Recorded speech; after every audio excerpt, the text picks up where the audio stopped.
Thanks for the reminder, Andre. So for the last 3 weeks, we have gone through a number of empires. We have started off with like Mauryan Empire. We have seen how the empire of the Alexander the Great have come. Great have been they tried to occupy India, Porus and Alexander. Then we have seen how Chandragupta Maurya has fought back, and what is the Chanakya Niti that we have learned, and the campaigns against Dhanananda and the Mauryan Nanda war, and then how the Indian wealth was there at one point of time. Then we have briefly reviewed about the Alexander the Great and the Mauryan War, and then we have also reviewed the Ashoka transformation and the Shunga Empire, followed by the Pushyamitra Sunga, and then the Indo-Greek kingdom. Then the battles between the Shunga Empire and the Indo-Greeks and the significances of them. Then started the Shatavahana dynasty. Then the first decline of that. Then the Gautami Putra Shatakarni, and the second clashes and rivals. And then the Gupta Empire and how the Samudragupta's like military career, Chandragupta too. And those were the first many things that we have covered in the first session. And then the second session we started with like the Chola dynasty and the timelines and the Rajaraja Chola and how they have conquest of the Sri Lanka and the Southeast Asia, how their empire has been like the long lasting empire in the entire history of India. And then started the Islamic invasions and how the Indians have resisted that Ghaznavid empire and then the Ghaznid glories.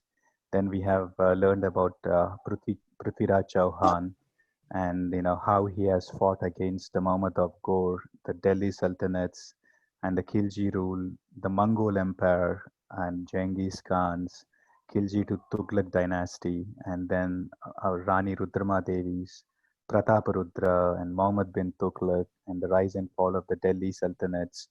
Then came the Vijayanagara Empire. We have learned how Harihara and Bukkaraya have started this Vijayanagara Empire and how they have expanded this under the Bukkarayas. And then the Krishnadevaraya and how he has expanded the Vijayanagara Empire.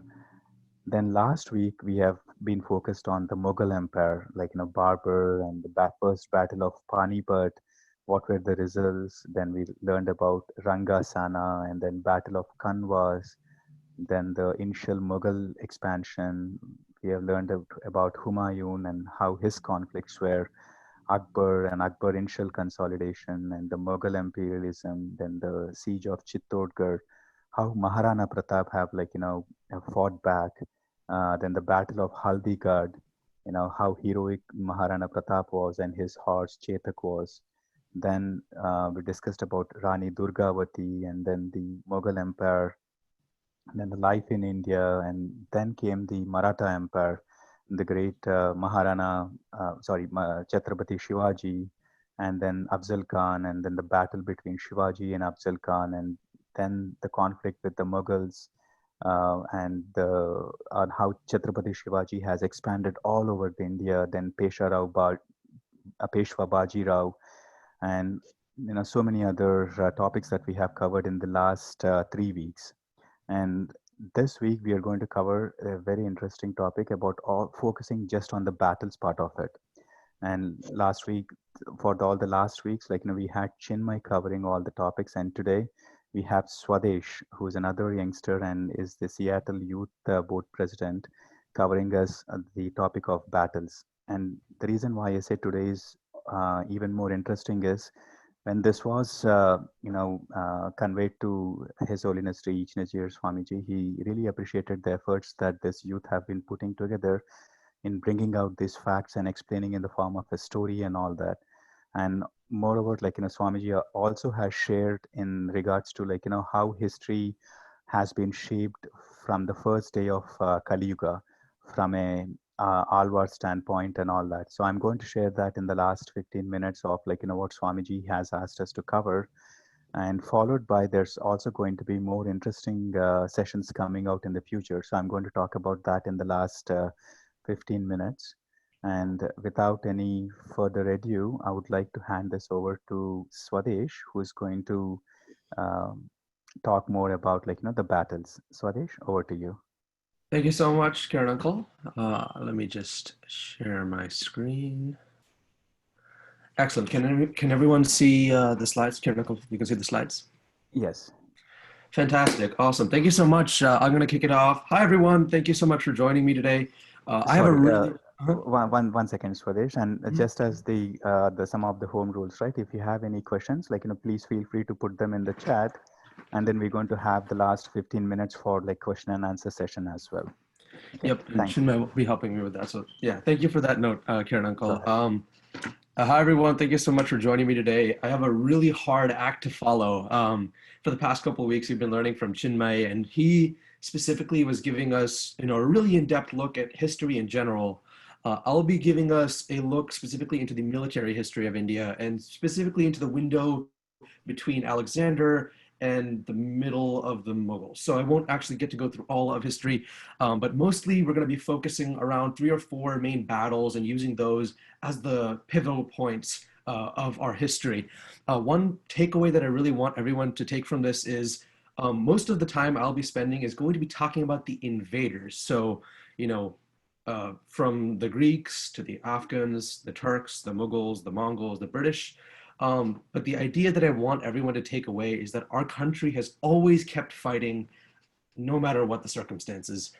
So, with that said, why don't we get started with the Battle of the Hydaspes? So, the Battle of the Hydaspes was important because it was one of the earliest it was one of the first examples of a well-documented struggle between an Indian and a foreign world power, which is Greece in this case. And the story actually entirely begins with Alexander III of Macedonia. Now, I know that probably doesn't sound familiar, but if you've heard of Alexander the Great, this is the man that that's referring to. Alexander the Great, or Alexander III of Macedonia, succeeded his father, Philip II, to the throne of the ancient Greek kingdom of Macedonia. He's extremely well known for his unprecedentedly massive military campaigns. And by the age of 30, Alexander had built one of the largest ancient empires, stretching all the way from Greece to northwestern India. Alexander is widely considered to be one of history's most successful commanders. Everyone's success comes down mainly to the work of their parents. So this is Philip II, the father of Alexander, the previous king of Macedonia. Philip, unfortunately for him, had been assassinated by one of his bodyguards, which gave his son power. But one important thing to note is that Philip's dream throughout his life was to become king of Persia. And he had raised Alexander with this idea of eventually wanting to rule Persia himself. So this is what Alexander was up against, this massive empire. I know that looks like a mouthful, but it's called the Achaemenid Empire. Alexander crosses the Dardanelles with his force in the spring of 334 before the Common Era. I know Chinmay explained how the dating system works. 334 BCE, and he spends the next 4 years. So if you remember, it goes from larger numbers to smaller numbers before the year zero. So from 334 to 330 before the Common Era, he spends these years amassing a huge, extremely well-trained army and conquering vast swaths of territory which were previously under this empire, the Achaemenid, which was ruled by this man named Darius III from Persia. So Darius III is the natural antagonist of Alexander's dream. He wants to take over Persia. This man is the king of Persia. Again, I want to note 4 years to conquer, entire countries in today's terms is quite an achievement. At any rate, by the year 330 before the Common Era, Alexander's fame had grown to near mythic proportions. The oracle at Delphi actually pronounced him invincible, and he'd crossed the Zagros mountain range, captured the city of Persepolis. I don't know if you can see my mouse. For some reason, my laser pointer isn't working. But Persepolis is, in this green star right under Persia. He captures the city of Persepolis, which is the capital of Persia, and essentially single-handedly conquers this vast Achaemenid empire. So at this point, Alexander has come to Persepolis, again in the Persia area on the map. And before Alexander can capture Darius and make himself king, Darius flees to Ecbatana. So Ecbatana is northwest of Persepolis. Actually, Ecbatana is where the funds are for the empire, and he needs to fund an army if he wants to raise an army to fight Alexander. At this point, Alexander's happy. He's in Persepolis. He makes himself king, not just of Persia, but of all of Asia. But what he finds that when he tries crowning himself, there aren't a lot of Persian nobility there. He then realizes that unless he kills Darius, he's not going to become the real Persian king in the eyes of the people. So Alexander actually sacks the city of Persepolis, causing major destruction before heading northwest to Ecbatana with his army to find Darius. So by the time Alexander gets to Ecbatana, which is in this Media range or area, Darius and his men have fled toward Parthia. They've already fled eastward. Darius is playing this huge game of cat and mouse with Alexander, but Alexander continues to pursue him. Darius's men, rightfully so, realize that Alexander's not going to be happy with them if they waste a lot of his time in chasing them and their king. So what they do is, along the road, Darius is betrayed by his own lieutenant, Bessus, who hands him over to Alexander, and he hopes that by handing over Darius and making Alexander the king, he thought he would protect his own territory. He asked Alexander to not take over his territory, which is called Bactria, which is more eastward. It's not on this particular map, but it's a little north and east of north and east of this part of the Persepolis part of the area. So, but he does so, but Alexander says, "No, I'm not interested in that. I want to conquer this entire area." And then Bessus says, "Okay, never mind. Change of plans." Kills Darius and crowns himself king of Persia. So at this point, Bessus, he's expecting Alexander to retreat like some normal general. You fight for a couple years, but after some obstacle comes, you retreat, you fall back, you regroup, and you come back later, right? Alexander doesn't like following those rules. He presses on and continues until he conquered most of Central Asia in a span of a single year. Just think about that. He conquers the heart of the world's largest continent in a single year. Now, at this point, it's important to note that the Macedonian army is beginning to show signs of wear. They had expected that after Alexander conquered Persepolis and witnessed the death of Darius, he'd return home, again, like a normal general. Besides, Alexander as a king had also changed, killing some of his most loyal satraps or governors, taking up Persian customs, which made many of his own soldiers nervous, and surrounding himself with Persian advisors. He even killed his second in command with a complete dearth of evidence. There was no evidence suggesting he had to do so. Anyway, this is a map of Alexander's route. So at this point, Alexander's come in, right? Let's a quick review. He's taken Persepolis, which is over here on the map, in the middle western range and area, and he's taken Persepolis. He's chased Darius to Ecbatana. He's moved eastward, whereupon Darius's own lieutenant turned him in. And Bessus retreats all the way up. You guys see these mountains called the Hindu Kush Mountains, right above them in this place called Bactria.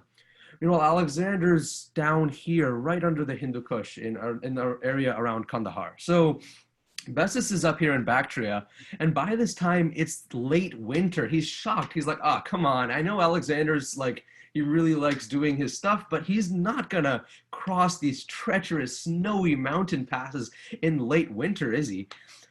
Alexander proves him wrong again. He crosses the Hindu Kush with flying colors, soon conquers Bactria, and Bessus is forced, fresh out of options. He retreats north to this Sogdia area near Marakanda, and Alexander crosses the desert, crosses the river, takes on Bessus directly, and Bessus's men, it's sort of ironic or karmic. They do the same thing that he did to his king Darius, and they turn him into Alexander because they're afraid of how angry he is.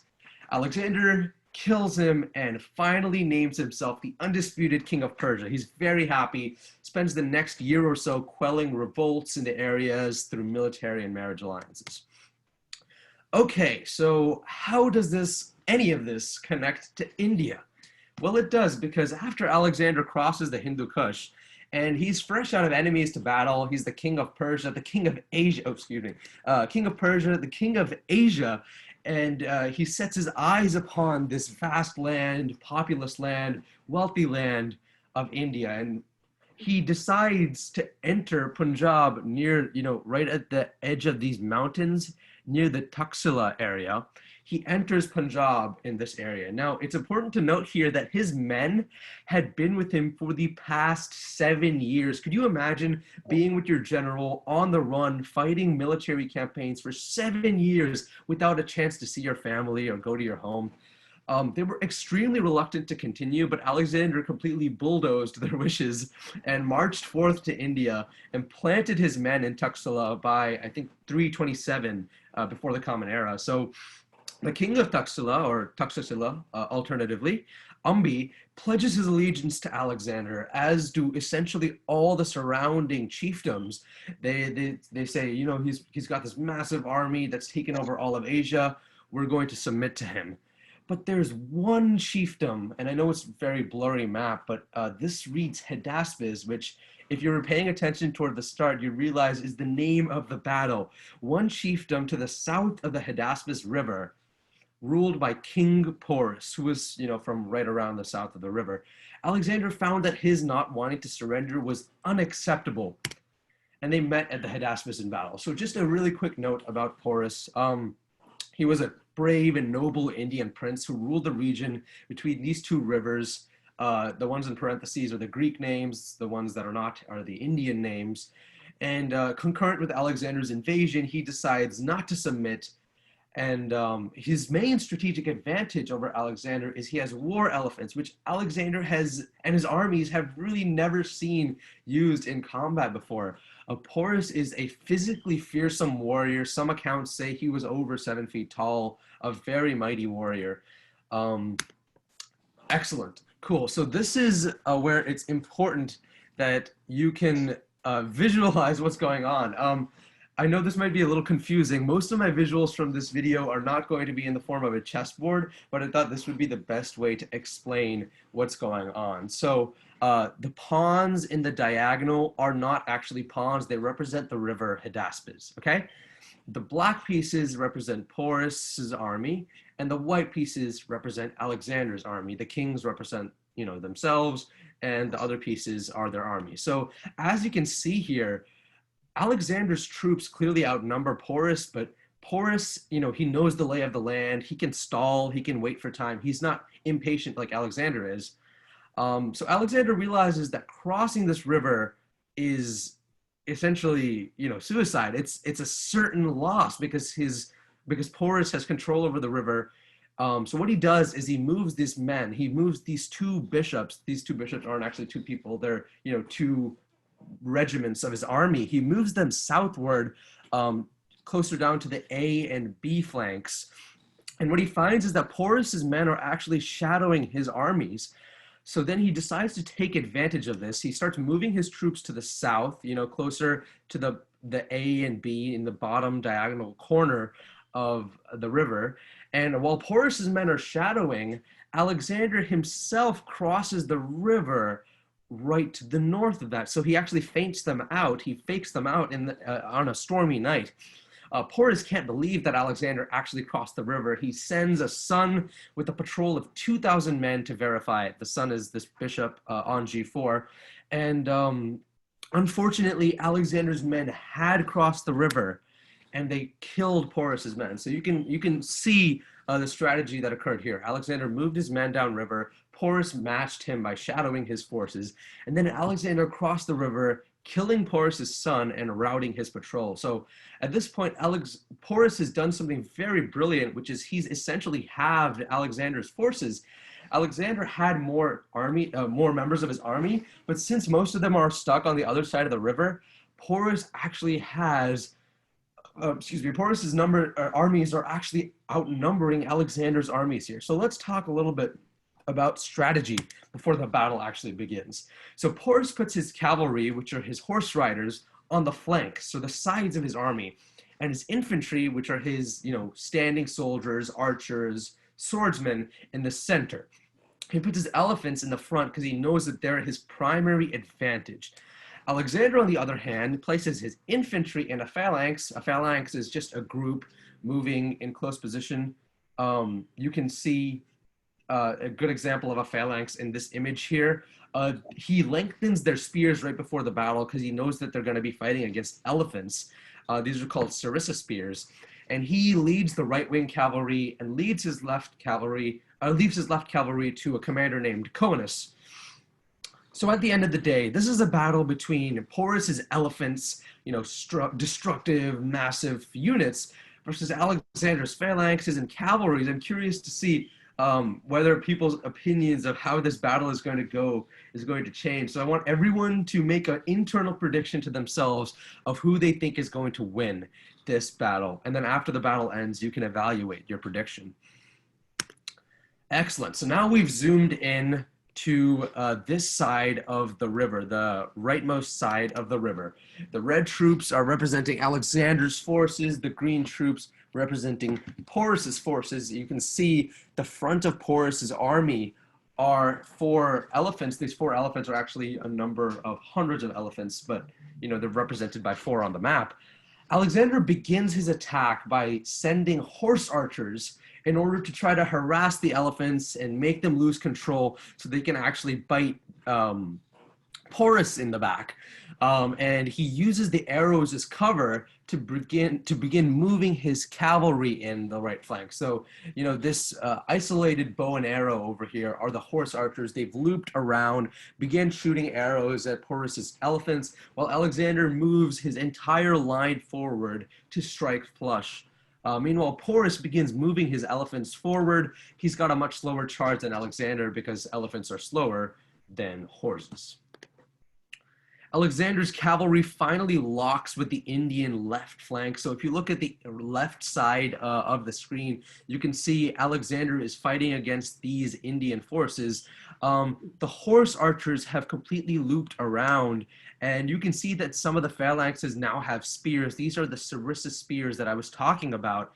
The interesting thing is Alexander is very hesitant to have his troops engage head on with the elephants because his troops had never trained against elephants before. They fought against all manners of foes, but never trained war elephant riders.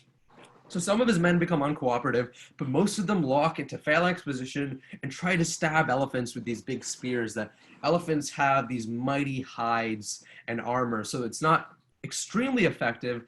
And Alexander, you'll notice in the back of his army, he still has this cavalry, which is waiting in case an opportune moment comes. So by this point, the full Macedonian line, Alexander's full front line, has engaged with the Indian army. And what he's finding is that the elephants are having a frightening effect. In fact, they nearly break through Alexander's line in a few places, penetrating his only defense.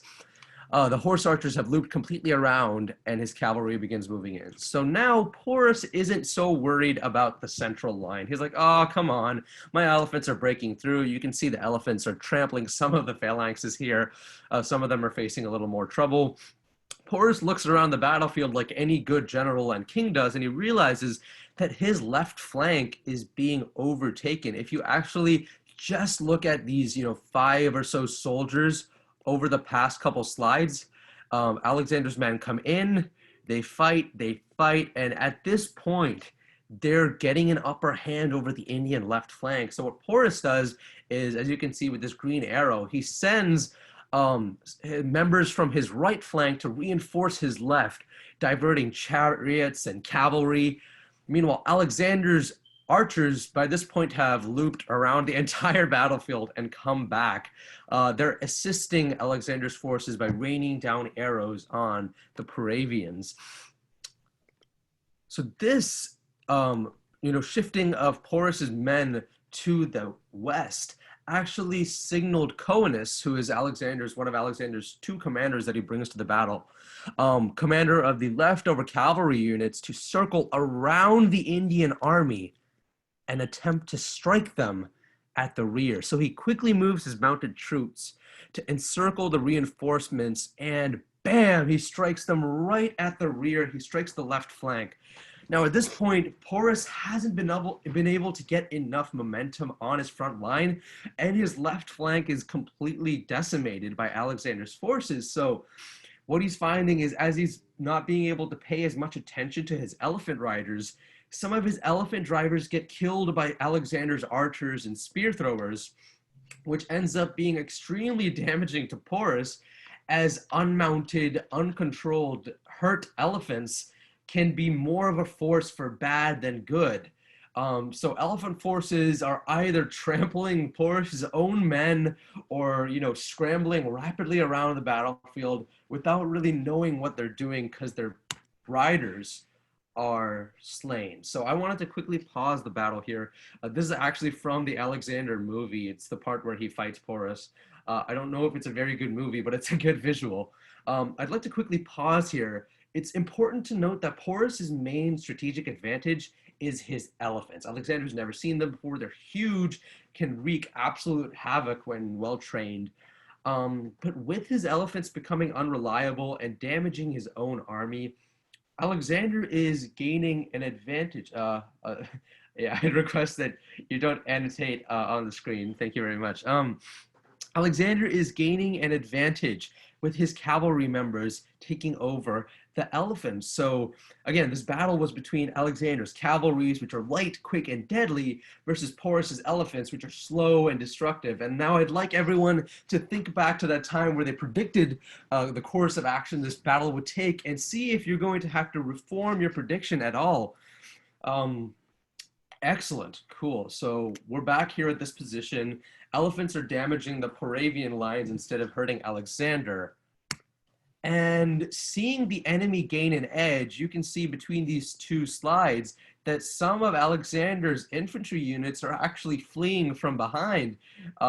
They're afraid that Alexander's men are going to completely rout their army, so they decide to flee.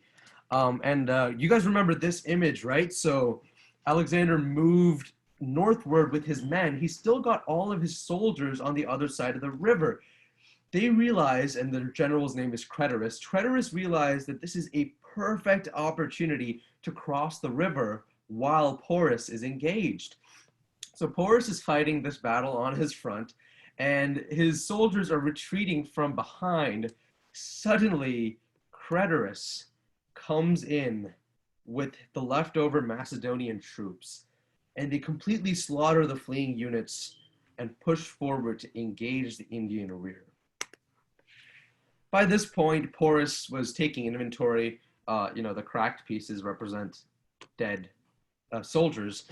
Porus realizes that his main strategic advantage were elephants, as we realized just a couple minutes ago.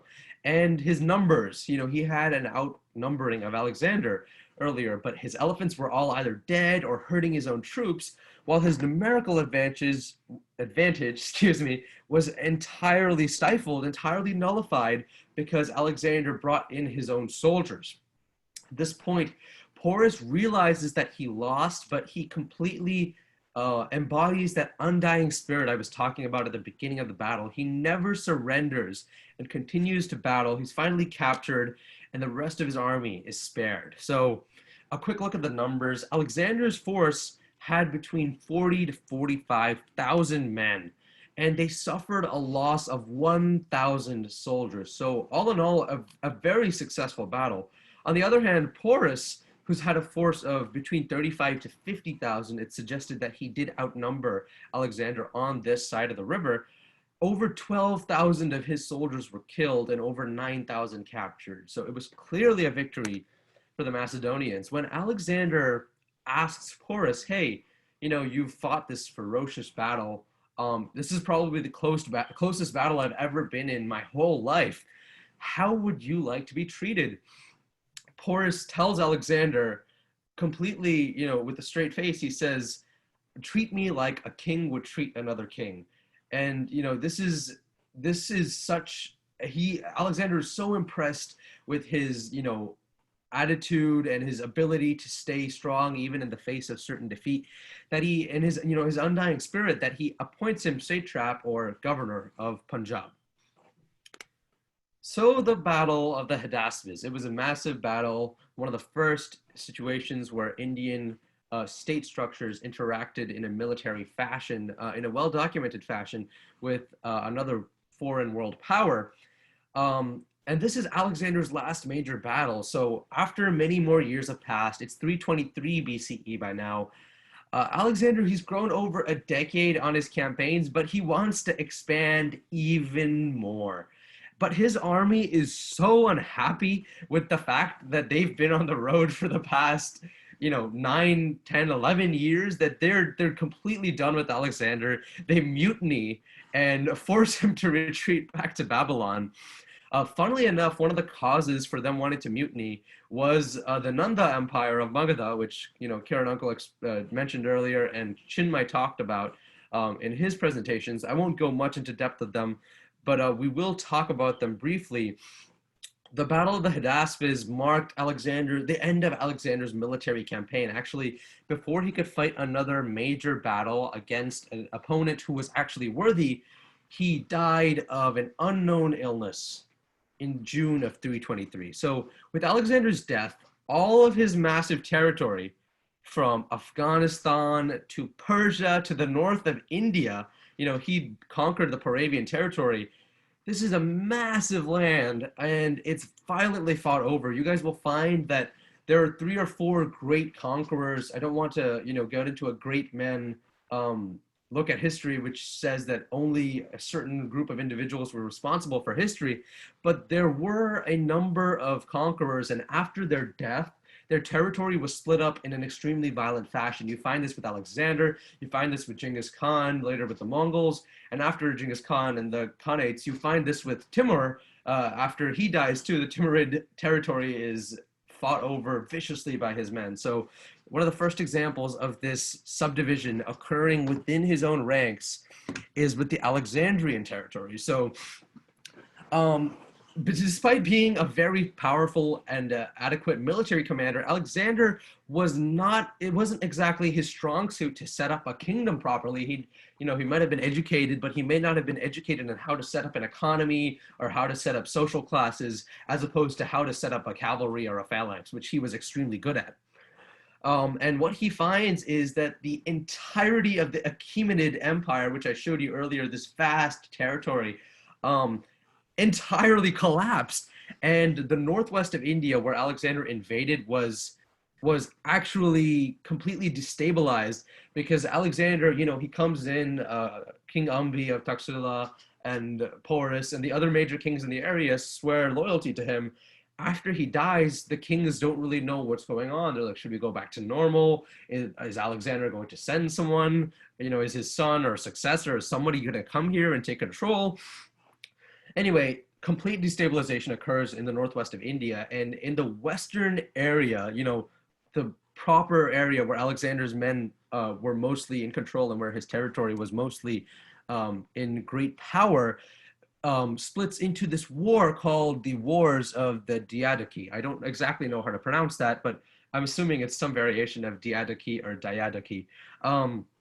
Anyway, the Wars of the Diadochi, I may not know how to pronounce it, but I do know what it means. Diadochi means successors. So after Alexander's death, his successors, which are most of his generals, want to split up his empire. And you might be wondering who this handsome fellow is, carved out of the substance. He's Seleucus, which is one of his generals who controlled the area of the province of Bactria. If you remember, Bactria is where Alexander chases Bessus, and it was Bessus's territory, but after Alexander takes over, this fellow Seleucus is in control of that area. So he ends up growing much more powerful from the wars of the Diadochi than the other successors do. Okay, so now let's get back to India. As I said earlier, to the west, Alexander's territory is splintered by war, but to India, it completely destabilized. And the area right to the northwest of this red region is around where Alexander came in and attacked. So soon after his death comes the rise of Chandragupta Maurya. I can't go into too much detail, but Chinmay explained about Chandragupta Maurya in great detail. At any rate, not much is known about Chandragupta's early life, but it's almost certain that he met and was taught by the great Kautilya or Chanakya, who Chinmay also spoke about earlier. Anyway, so Chandragupta is, now grown, a fully educated man, and he's set on conquering this vast Nanda Empire. The Nanda Empire, you can imagine how large India as a subcontinent is. The Nanda Empire controls fully around a little less than a third of the massive subcontinent. Um, at any rate, by 320 before the Common Era, Chandragupta decides that he's set on conquering the Nanda dynasty, and there are a number of reasons why this may have happened. But anyway, the important part is that he wants to conquer it. So he's been trained by Chanakya and at the Takshashila University, which is one of the oldest universities in the world, and that's a fact of pride. Is He was trained in ancient warfare, tactics, and geopolitics by Chanakya. So what he does is he initially tries attacking the Nanda capital at Pataliputra, which is, I know the image is blurry again, screen resolution issues, but you'll find that this one with the very long name underlined and with a star, Pataliputra is the capital of the Nanda Empire in the center of Magadha, which is the territory which they were in. But he tried attacking Pataliputra a number of times, but he wasn't successful. So what he does next is he switches gears and decides to try attacking the northwestern territories that Alexander had attacked because he knew that they'd be more destabilized. The Nanda Empire had chance to grow without foreign invasions for a while, but the areas in the northwest were completely disrupted by Alexander. So he thought, and he used that brain power and that training from Chanakya in order to make this decision. So while the wars of the Diadiki are still raging westward of India, the territories of northwestern India were actually split up pretty easily. A couple of satraps came in. They were like, "Oh, this is a nice land. I'll come here. You go there," and they fill in the power vacuum. But Chandragupta was not in favor of these satraps. He goes in, kills some of them, and he frees the Indians under the satrap's control, and he brings them under his wing and into his army. So now Chandragupta has seized control over these prosperous areas. His army has increased. He's gained a couple more years of experience. He joins up with his childhood and his lifetime mentor Chanakya and conducts siege warfare tactics in order to cut off supply of goods to Pataliputra. So a quick description of siege warfare. The idea is basically you're trying to, give me one second, I'm gonna get a drink of water. Siege warfare, the idea is that you cut off resources to a certain area. So for example, if there's a river providing water supply for irrigation, you cut off that river. If there are emissaries or farmers bringing in food from other places, you kill those farmers and steal their food. So you basically circle the capital and you bleed it dry of its resources so they have no choice but to surrender. It is, a fairly brutal war tactic, but extremely effective. And Chandragupta proves to be a brilliant commander. His siege warfare eventually causes the fall of not just Pataliputra and Magadha, but the entire Nanda Empire. So you can imagine this huge, vast area, and he completely takes over all of it. I believe it took Chandragupta 11 years in total, with an army said to be in the hundreds of thousands, but with the fall of the Nanda, this area, which is known today as the Gangetic Plain, fully under the control of the newly formed Mauryan Empire. Chandragupta rules prosperously for many years. Here's the territory that he rules over. After he establishes himself as the ruler of the Mauryan Empire and conquers the Nanda, his attention turns to the west. So remember I told you guys about the death of Alexander and the wars of the Diadiki. This is a map of Alexander's territories while he was living in the past. This is what they look like after the wars of the Diadiki. Let me give you a moment to understand or internalize that. This vast territory was just under his control, and then suddenly all of his generals are splitting it up. So you'll find that there's a couple of, there are 5 main Diadochi. There's Epirus here.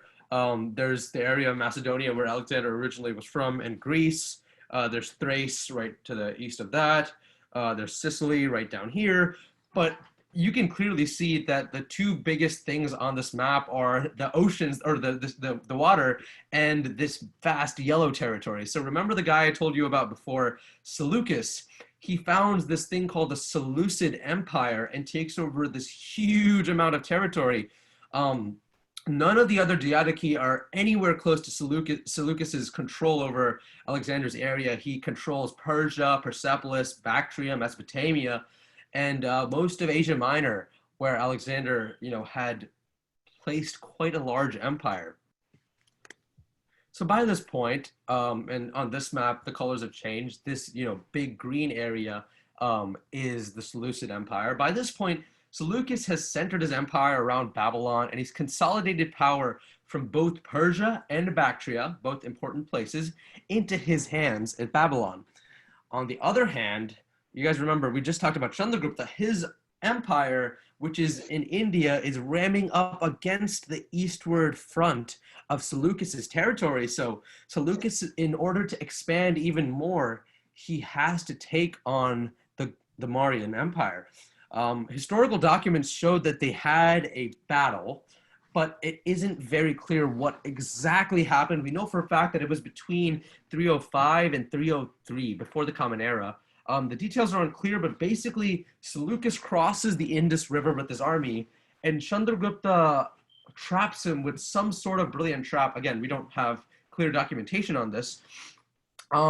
And we know for a fact, what we do know is that after Chandragupta traps him, it becomes a decisive Indian victory, and the remains of Seleucus's forces are pushed way back to the Hindu Kush mountain range, which have featured heavily throughout the history of India against its invaders.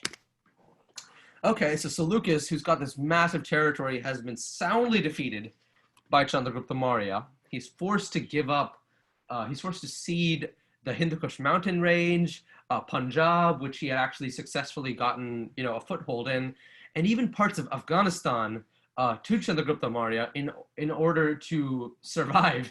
And in return, Chandragupta gives Seleucus 500 war elephants. Now, if you think about this, in terms of power structures, having war elephants would make Seleucus extremely dominant in the wars of the Diadochi, where, again, no one has ever seen war elephants before. These are well-trained Indian war elephants, and these end up influencing the wars of the Diadochi in a significant way.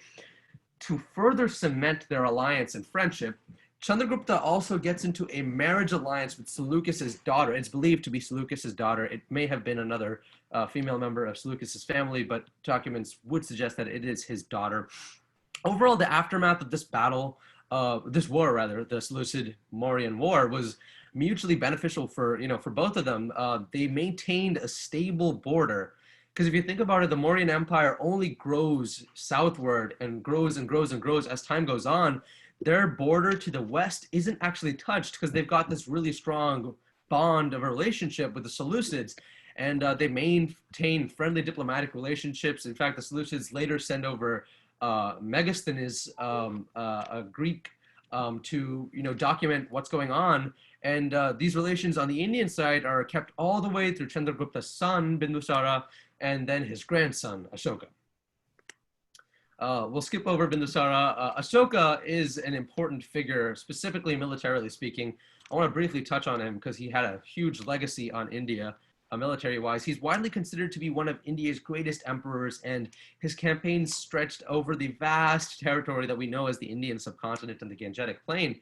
One of the most well-known military-speaking events from his life was his conquest of the kingdom of Kalinga in around 260 BCE, and I'm sure Chinmay has also talked about this, but he basically wages this war and kills and displaces over 250,000 people in all, with around half of them killed and the other half deported.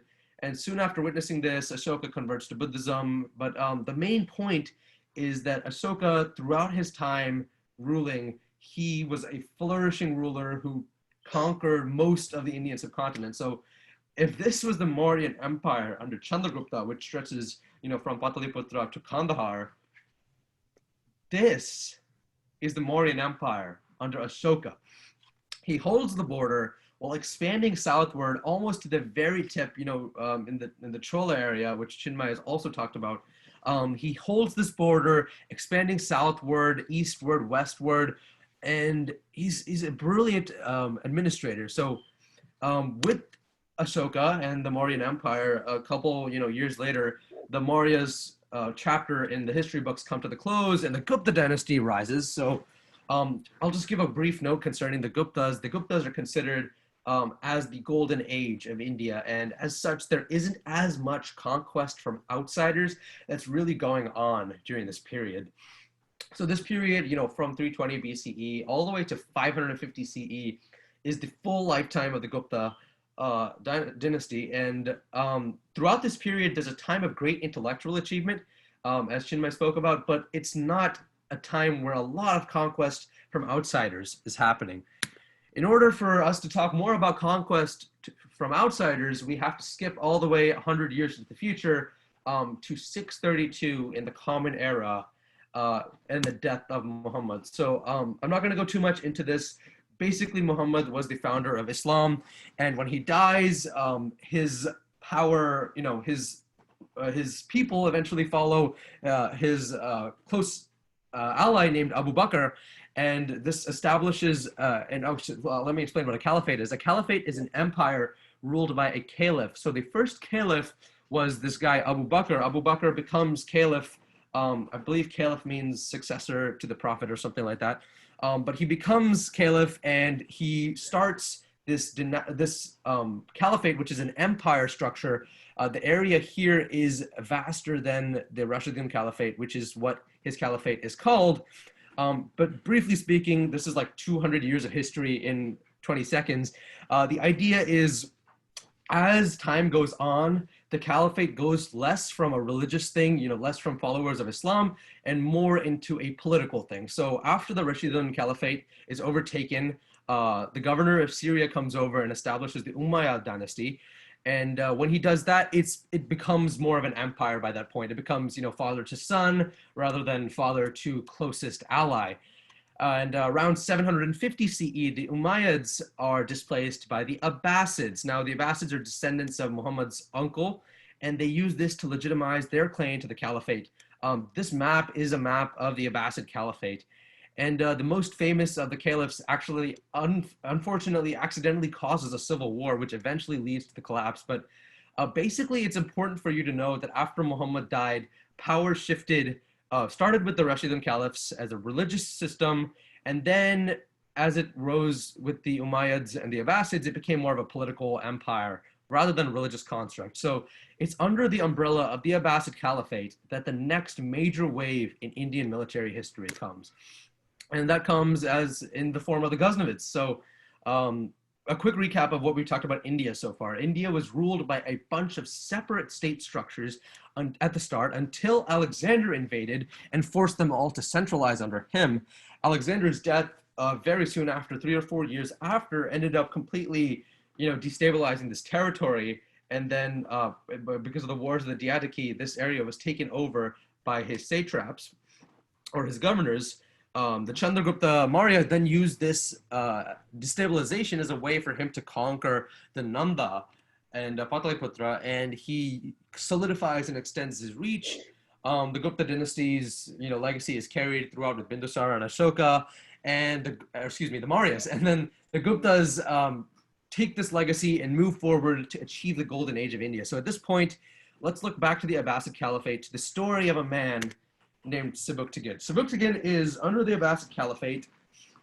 He's a former slave, and he starts what is known as the Mamluk dynasty, who eventually becomes the governor of this area known as Ghazna. So I know I think you guys can see Kabul here on the map. Ghazna is, I believe, a little bit south of Kabul on a map. And this empire, this blue territory, is known as the Samanid Empire, which is a subsection of the Abbasids.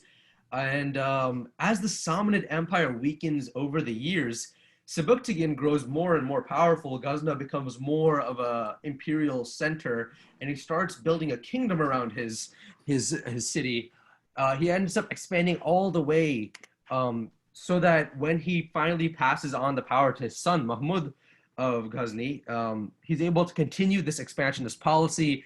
And by 1005, the territories that were once the Samanid Empire, so this empire over here, is almost entirely split up between Mahmud of Ghaznai's New Ghaznavid Empire and the other successor state, which aren't very important right now. So Mahmud's basically a smart guy. When he becomes Sultan of Ghazna in 998 at the age of 27, he's already an accomplished statesman and general. He's turned Ghazna from this small kingdom under his father into the beginnings of a vast empire that stretches across Iran and hits the borders of India. How he funds his campaigns is he uses over 20 successful expeditions in order to fund and make sure that his coffers don't run out of money while he's, running these campaigns. And the Ghaznavids, which were sort of a spun-off section of the Abbasid Caliphate, are responsible for opening the door from the Muslim world to India. So Muhammad leads, I believe it was 17 different expeditions to attack India throughout his time as the, king of the Ghaznavids. By the year 1001, he's achieved a rival in India known as Jayapal, the king of Punjab. And they fight the Battle of Peshawar, which I'm not going to go into too much depth because it's not documented extremely well. But the idea is Mahmud soundly defeats Jayapal, and Jayapal is so overcome with misery that he actually takes his own life. And his son continues to fight with Mahmud. And basically by 1018, Mahmud had conquered some territories, taken all the wealth he could, and brought it back to Ghazna so that he could build his own empire. So the Ghaznavids last for quite some time. Soon enough, their empire collapses, and it's the territory is taken over by the Turks. This is the Muhammad of Ghor, also known as Muhammad Ghori. So after Muhammad of Ghazni sets the stage for Islamic city-states to invade India, Muhammad of Ghor takes advantage of this. Basically, he rapidly expands, makes enemies of many Turkish tribes, but the important thing is by the year 1173, he captures the city of Ghazni, which was once called Ghazna, but is now called Ghazni. And he turns his own group of people from just a rabble into an actual empire. He conquers Ghazni from the control of the Turks in the area, and he eventually conquers Lahore and a bunch of other important Ghaznavid areas. By the time he captures these areas, the Turkish tribes are saying, okay, you know what you're doing. We'll support your suzerainty. We'll give you power.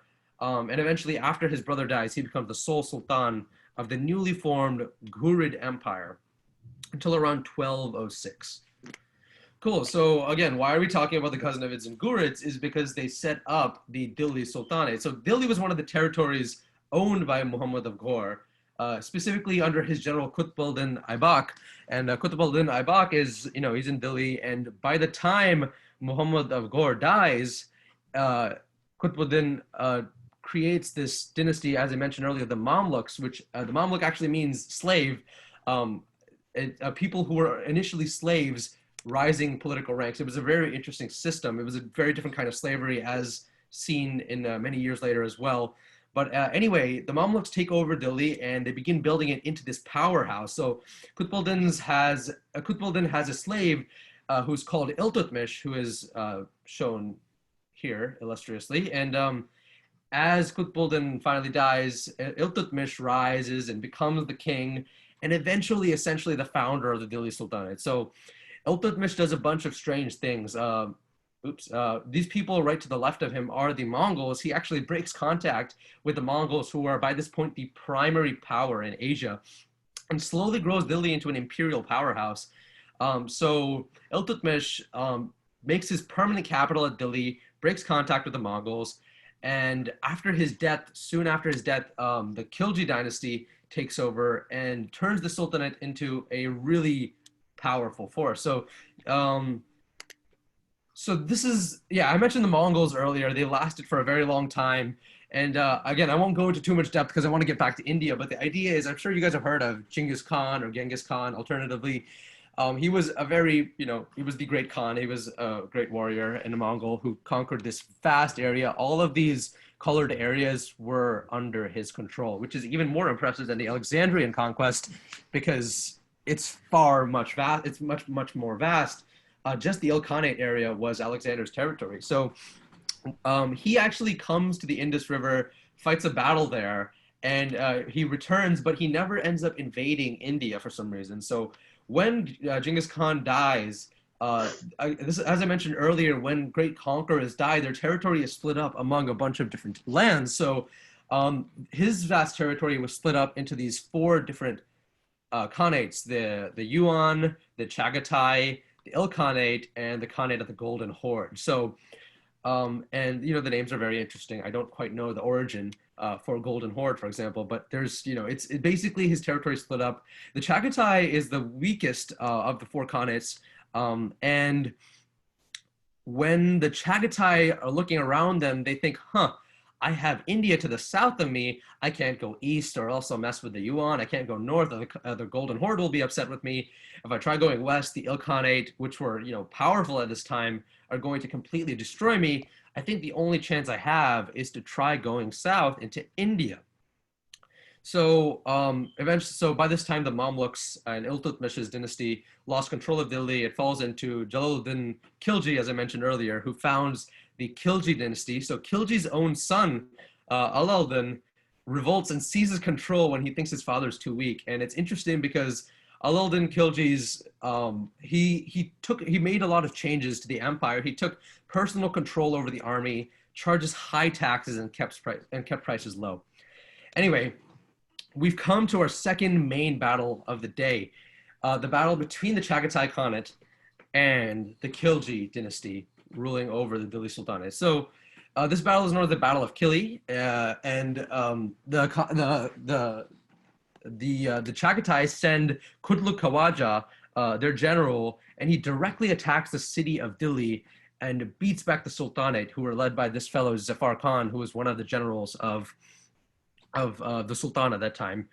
He retreats to Delhi as Kutluk closes in. So this is the city of Delhi. There's the walls of Delhi. Kutluk is coming closer and closer. Alauddin is in Delhi. He's counseling with his generals. He's saying, what should I do? Should I surrender? Are the Mongols too strong? Are there too many of them? But he, again, the undying spirit, you see it threaded through our entire history. He says, no, I'm not going to give up. I'm going to fight back. I know we can do this. He trusts that he can do this. So this is a quick estimate of his forces.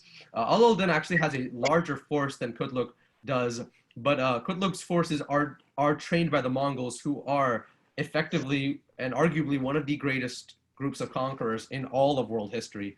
So they march out to the Battle of Kili to meet Khawaja with his forces, and they outnumber them. One really important thing is that throughout the Khilji dynasty, Alauddin's father, Jalaluddin, conducted very interesting events. What he did is he actually invited members. So the Mongol territory in the time of Khilji's father was under a civil war, and while the civil war was going on, there were many refugees coming, and the Delhi Sultanate actually accepted these refugees.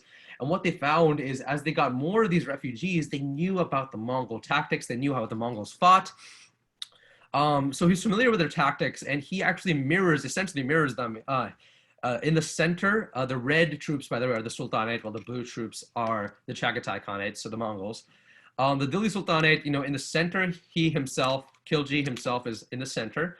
Zafar Khan, one of his generals, is to the right, and Ulugh Khan, his other general, is at the left. He keeps the elephants at the front of all three of his armies in order to make sure that they can stun the Mongols. So Zafar Khan is eager to redeem himself after humiliatingly being defeated at Delhi a little while earlier. So he charges forward to avenge his defeat. Is actually extremely effective. As you can see by these images, he splinters the Mongol left flank, but even then he continues pushing, continues charging, doesn't stop.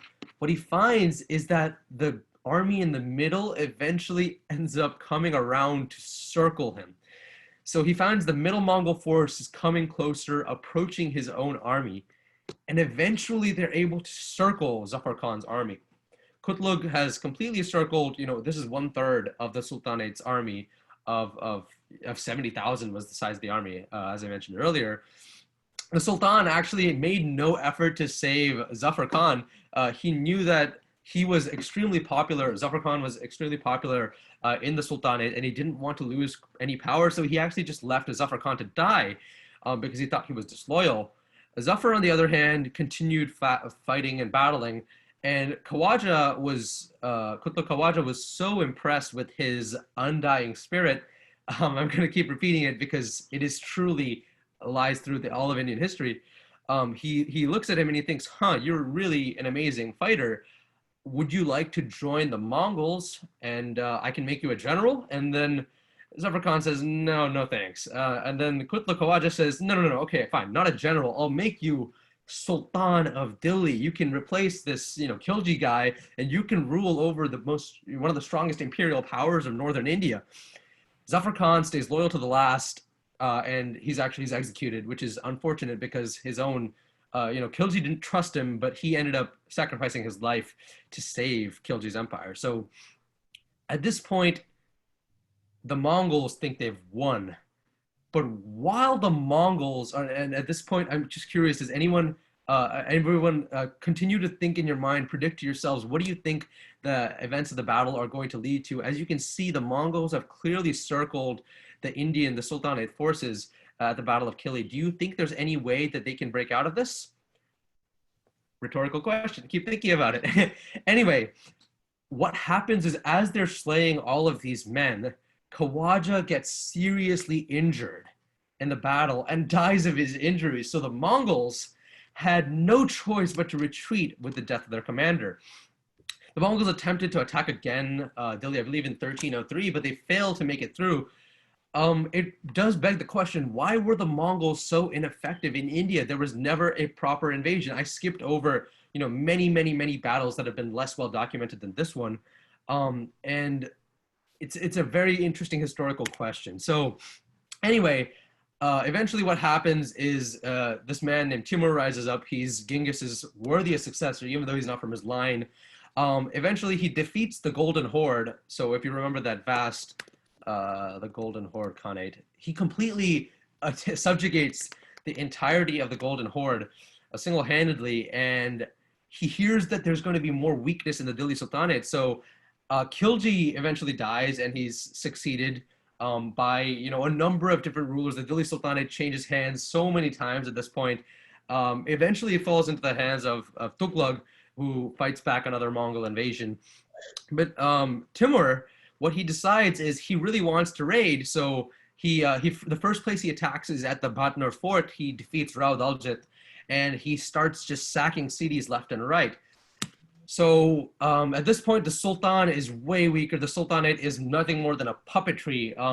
After the Khilji dynasty's death and after the Tughlaq, in the middle of the Tughlaq dynasty, the Sultanate completely fell in terms of power. The army, which was once 70,000, now had only 30,000 soldiers.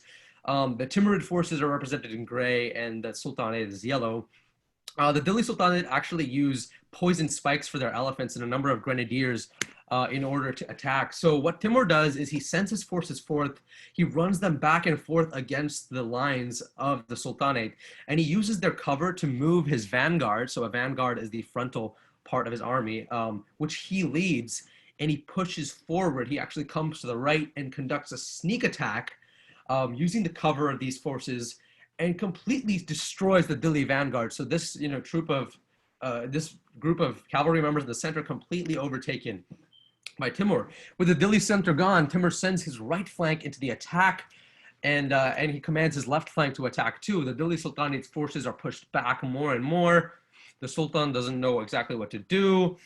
He's forced into seclusion, and as Timur's forces push them back a bit more, and finally to the walls of Delhi, he completely wipes out the Sultanate's ancillary forces. The Sultan is still fighting back against Timur, who's, by this point got a much larger army. The Timurids kill the other forces, come back in, and circle the Sultan. The Sultan retreats the Delhi barely with his life, and eventually escapes on this road right to the left of the Delhi city. And the nobles of Delhi then have no choice but to surrender to the Timurids. So Timur's men actually begin looting the houses of Delhi. And when the people oppose this, Timur sacks the city, burning it to the ground, smashing the Sultanate to shreds. So the Sultanate's power finally was shattered by Timur's invasion, or his alternative called Tamerlane, but Timur's invasion. What you find is that as the years pass on, by 1414, a new dynasty known as the Sayyid dynasty takes over. But these guys are much smaller than any of the previous Sultanate forces. The Sayyids are eventually replaced by this fellow named Bahul Lodi, who starts the Lodi dynasty, which Chinmay also talked about. Under the Lodi, with major, there's a lot of immigration from Afghanistan. The Delhi Sultanate partially recovers its hegemony. So I only have a couple minutes left, but I'll try to quickly go over Babur's invasion.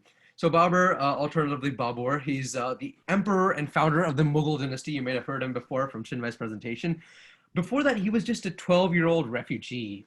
He boasted a mighty bloodline. He was both a descendant of Genghis Khan and one of the many successors of Timur's empire. Babur means tiger in Persian, and when his homeland was invaded by the age of 12, he returned at the age of 15 with a full army and tries to seize back his territory, but he fails. Undeterred, he continues south and captures Kabul, which is in modern-day Afghanistan, and he uses it as a base of operations. So as time passes, he looks at the Delhi Sultanate, he thinks, I think I can take on these guys. Meanwhile, the Sultan of Delhi, within 3 centuries, the Delhi Sultanate switches hands between 5 different Turco-Afghan dynasties, and the Lodi is the last of them. Ibrahim Lodi is the grandson of Bahul Lodi, who I mentioned before. He's the Sultan of Delhi. He's very divisive and suspicious, and he actually replaced many of his older, more senior commanders with younger ones, so many of the nobles didn't actually like him. And whatever the reason, the nobility was unhappy with his rule, and this came to the next level when a local lord named Daulat Khan Lodi feared that Babur's invasion would lead to his ruin under Lodi's leadership. He actually invited Babur into attack and calls the forces in Kabul to attack at Panipat. So let's quickly talk armies. Babur's army contains Turks, Mongols, Persians, Afghans. It's a veteran force that's fought with him for over a decade, and the commanders are confident, they're familiar with each other. The cavalry is composed of horse archers with composite bows, while the infantry is built with musketeers and standing archers. And a critical piece of Babur's strategy was 20 cannons he'd either received from the Ottomans or the Safavids. It's not clear which, under different sources, but Babur's tactics were a blend of both the Ottoman and Mongol Timurid. On the other hand, Lodi's army was based around 400 war elephants and cavalry behind them. His infantry may be estimated at around 50,000 men. Around half of them were actually his Afghan cavalry, and the rest were hired mercenaries. Lodi had no access to gunpowder weapons, and his soldiers were more familiar, with the terrain. His main advantage was that his army was in fact, he outnumbered Babur's army 5-1. We don't have a lot of time left. I do want to get through the first battle of Panipat, because in my opinion, it's one of the most interesting battles. So Babur was extremely patient. He's invited in to invade by 1523, but he patiently waits until 1525 and even 1526 CE before invading. He spends this time training he's only got 10,000 soldiers as opposed to the other man, Ibrahim Lodi's 50,000. He equips his soldiers with the best gear he possibly can, trains them in gunpowder weaponry, and finally in 1526, they come to Panipat. The armies face each other for 8 days before the fighting begins. Babur divides his cavalry, his horse units, into 3 main groups, as you can see here. There's him in the center with some cavalry. He's got his right flank protected by the city of Panipat, and his left flank, he actually constructs ditches in order to make his left flank well guarded, and he himself was in the center. His infantry situated, and this is honestly one of the most brilliant military moves in all of history, in my opinion. His infantry, which is so much smaller than Lodi's, what they do is they position themselves in wagons that are chained together, and these basically function as miniature fortresses. The people on these wagons are musketeers and archers, so they're ranged warriors, and the wagons themselves, these mini fortresses, give them protection, but additionally, they give them a vantage point. They give them the ability to shoot from elevation over their own army. Additionally, there were gaps in the chains so that cannons could shoot. That is Babur's army. Lodi's army, on the other hand, positions his mounted army, his elephant riders in the front, and then his cavalry right behind them. And he positions his infantry, which is, primarily himself and his standing warriors. Additionally, he himself is in the very back here. This bearded fellow is Ibrahim Lodi, with a force of 5,000 men. Here's how the armies looked. Lodi stalled for time while Babur built his fortifications up, but finally, Lodi made his move. Lodi knew that, and he believed significantly that he had a numerical advantage. So he orders almost all of his troops to attack head on. The elephants in the front were, scared by the unfamiliar guns and archers, and this slows the charge down a little bit. It's a general theme you'll find throughout history is elephants being startled by gunpowder weaponry. Ibrahim's left flank tries to attack the enemy's right flank, as you can see from here to here. That is what changed. Meanwhile, Babur sends reinforcements from the center that repels the attack.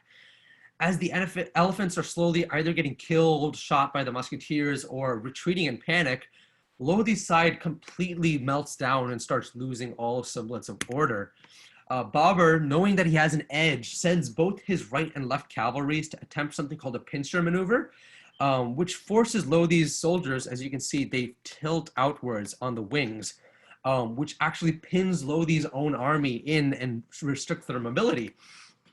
So at this point, the Sultan's army is pinned down, and these cannons and archers in the center just mercilessly rain down arrows and gunpowder at them, and they have no way of stopping them. Their forces are significantly thinned down.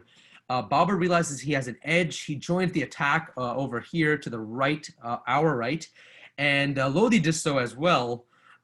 Unfortunately for the Sultanate, it was too late to change the course of the battle. After all, Lodi's army was half surrounded, mostly dead, and when Ibrahim Lodi himself died in combat, the army lost hope. So I just wanted to conclude quickly talking about the aftermath of the battle, the first battle of Panipat. This battle marked the loss of over 20,000 soldiers on the side of the Delhi Sultanate and the complete decimation, in fact, of the Delhi Sultanate. Babur, whose army is relatively unharmed, takes control over Delhi and becomes the first Mughal emperor. And, Chinmay explained the Mughal empire extremely well. I'd like to have gone into the second battle of Panipat, the battle of Haldigati, the battle of Pratapgarh, but this is unfortunately all the time we had. Thank you so much. I'll hand it back to Kiran Uncle.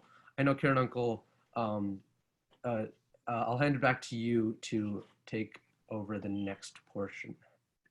Thank you, Swadesh. Uh, I, you might have understood, right? Like, there was a lot of research that has gone into putting these deck together, like, a lot of information reading, gathering, putting them into slides and representing this in the form of a story.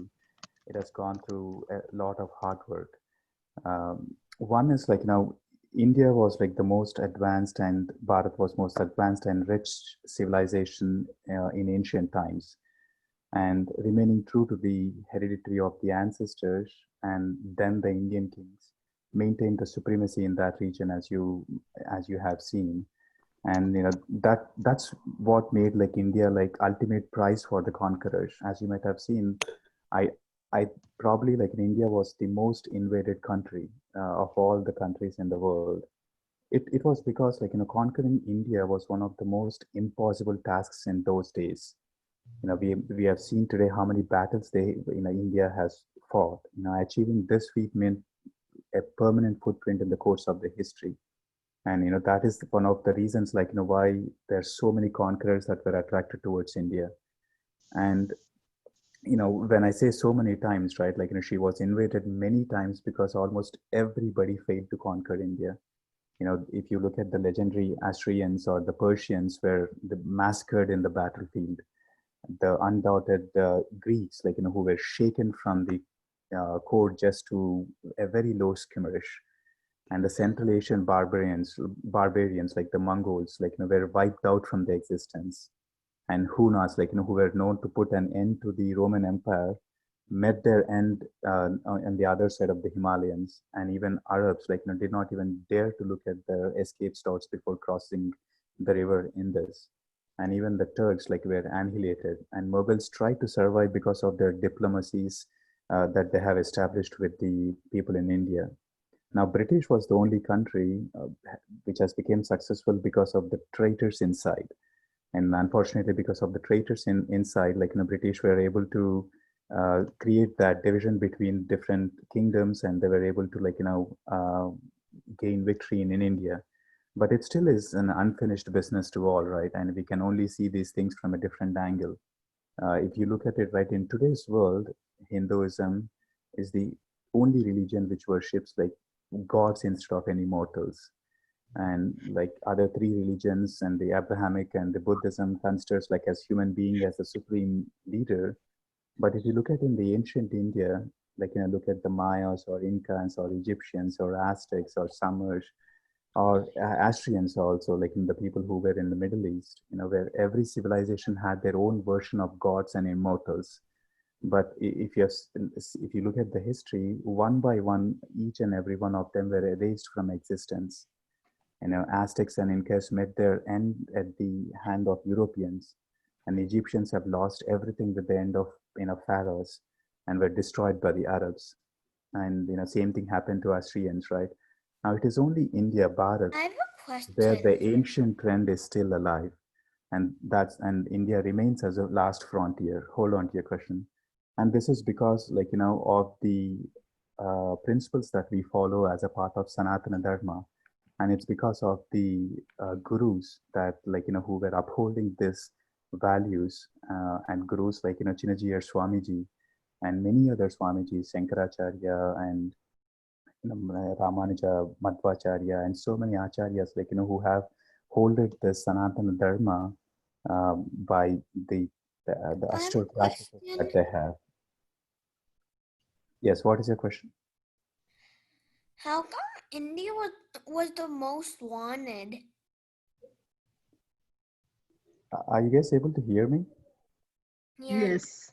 Okay, I was trying to explain that. I don't know who you are, but India was most wanted because it was the ultimate prize for all the conquerors in those days.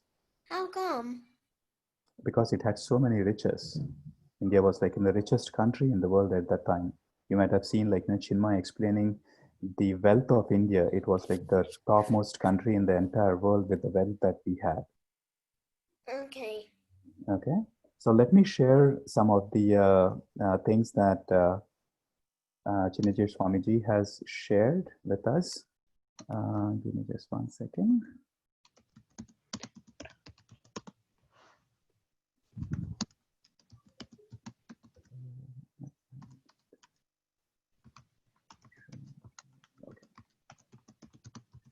So, are you guys able to see my screen? Not yet, but yeah, we can now. Right, and what Swamiji has shared is it's great. What you have depicted is all great in the form of the kings and the battles. But let us quickly review upon the recent history from the start of the Kali Yuga, and these were some of the important incidents and the time frames of the some of the persons that were listed. So, for example, the Kali Yuga, like the 43rd day of the Kali Yuga is when Nammalvar was born, and 28 years after the Kali Yuga, where Kulashekar Alvar was born, and after 47 years, where the Periyalvar was born, and 98 years after the Kali Yuga has started, that is when the birth of Andal, Tirupavai, Dhanurmasa Vratam, and how Andal proves the glory of Archavarta. It's a deity worship. And then the birth of Tondaporadi Alvar and the Tirupani Alvar, Tirumangai Alvar, and the birth 360 years after the Kali Yuga is the astrologist Bhattacharya has been born. And then we have the birth of Buddha from 1215 years after the Kali Yuga. Then Buddha established Buddhism during the rule of the Bimbasara. Then beginning of the Nanda dynasty, 1468 years after the Kali Yuga. Then the Maurya Empire has begun, and Maurya Ashoka became kings after the 1630 years. And the great Patanjali was born in the year 1258 BC. And then the beginning of the Sunga Vamsa, we have quickly reviewed on the Sunga dynasty. Then the Andhra Satavahana rules at the 2269 years after the Kali Yuga. Then the birth of Jain Tirthankar. This is the Jainism, the Mahavira, that is 2500 years after the Kali Yuga. Then the birth of Adi Shankaracharya, 2593 years after the Kali Yuga. Then, unfortunately, only within the 32 years itself, Adi Shankaracharya has passed away. And then the Greek warrior Alexander failed to invade India. This is 2716, 76 years after that.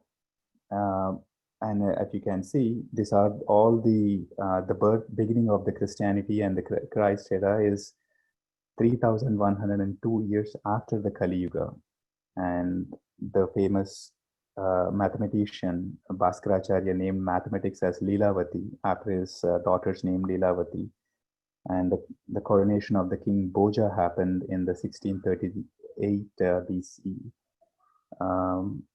And then Nathamuni was born and gave Naraya Divya Prabandham, which is the 4,000 verses sung in the praises of Lord Narayana by 12 Sri Vaishnava signs belonging to the South India, mainly Chennai, as also the science of yoga was presented. This was in the 823 AD. And Yamunacharya was born like in 1976 AD. And then Mahapurna Swami was born. Then Bhagavad Ramanujacharya, which is 1,000 years ago, in the year of 1017 was born. And this is, we are calling it as Ramanuja Shakam from that year. Then we had Parasara Bhattar. Then the jihadis did not go near the Burma, Nepal, Bhutan, and Tibet for centuries. The reason is that the people of the Kamarupa were strong and they were never let other come into their areas. And Kakatiya dynasty comes to an end in 1323 AD. Then the Vijayanagaram dynasty has formed in 1336 AD. Then Manavala Mahamuni or Sri Krishna Devaraya and Amuktamalya, the great novel, that was in 1370. Then our Sri Pedajir Swamiji was born in 1909 to 1979. Then the birth of our Swamiji Sri Shinajir Swamiji in 1956. So this is 1 second, sorry.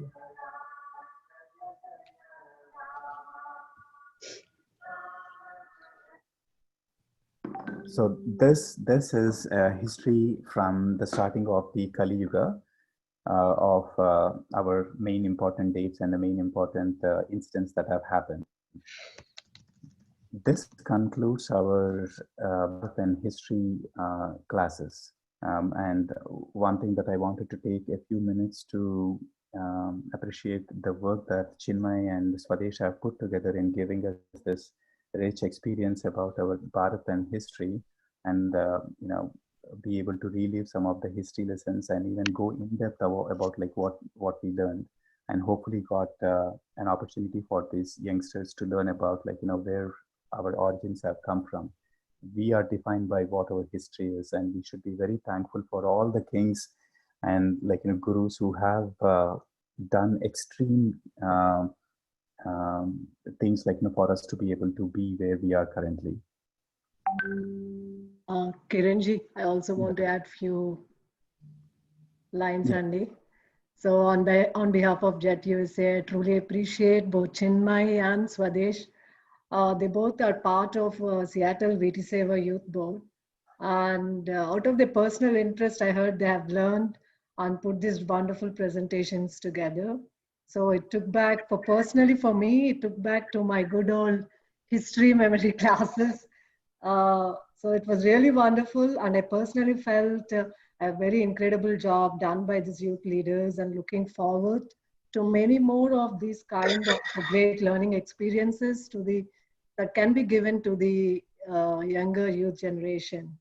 So thanks to Chinmay and Swadesh and for Kiranji for leading this wonderful effort and putting this great information PowerPoint presentations together. Thank you, Yeah. Andy. And one more thing before we all leave, what is next, right? There is something that we are working as a part of the next sessions, which is bringing up the scientific facts about some of the temples in India. As you might have seen, right, during the Chola Empire, we quickly reviewed about the Brihadareshwara temple, where the temple is completely carved out of the granite, which is astonishing itself. And There were no granite sources and within the 60 kilometers of the temple, and there was a single stone weighing 8 tons, 80 tons, was put on the top of the temples. What are some of the scientific facts behind that? And there is this Ananta Padmaswamy temple, and there is this Veerabhadra temple, which is in Lepakshi, which is a hanging temple. That itself is a scientific mystery even today this date. And if you look at like Puri Jagannath temple, right, the flag flies opposite to the wind direction, and there is no shadow that is being seen even from the tall structure of the temple. And the ocean, doesn't even cross at a certain. The waves are not even heard during the arati of the temple itself. There are some very scientific mysteries that people were not able to solve even to this days. We are going to explore all such scientific points and architectures of these temples and present it in 2 sessions, one covering the North India and the one covering the South in India. And if you look at the Ramappa temple today, it shows there is a bending rock. How some of the rocks have be able to make some music when you tap on them. It's because of the velocity, the density within that stone. How are they able to reduce the density of the temple to make it as a musical instrument? Those are all some of the topics that we wanted to cover it as a part of next session. So please look out for an invitation that will be coming in, and then hopefully you'll be able to join us to explore some of the scientific facts and architectural facts of the temples of India. So with that, Chinmay and Swadesh, do you have any final words to say? How was your experience, in trying to put this data together? How did you feel about this? I know you both were born here and doing that, but you really have done a tremendous job. Chinmay, do you want to go first?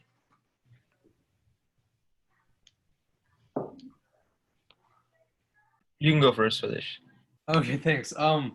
So chronologically speaking, this isn't going to make as much sense, but honestly, I had the privilege of coming after Chinmay, who had set such an amazing foundation and done such a brilliant job.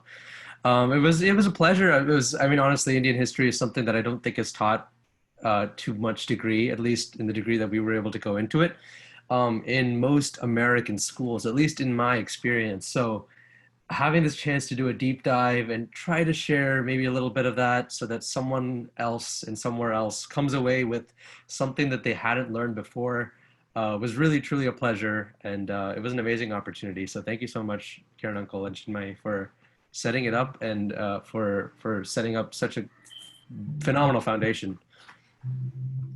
Yeah, as Swadesh said, thank you so much to everyone that came. Of course, thank you so much to Karen Uncle. Without him, none of this would be happening.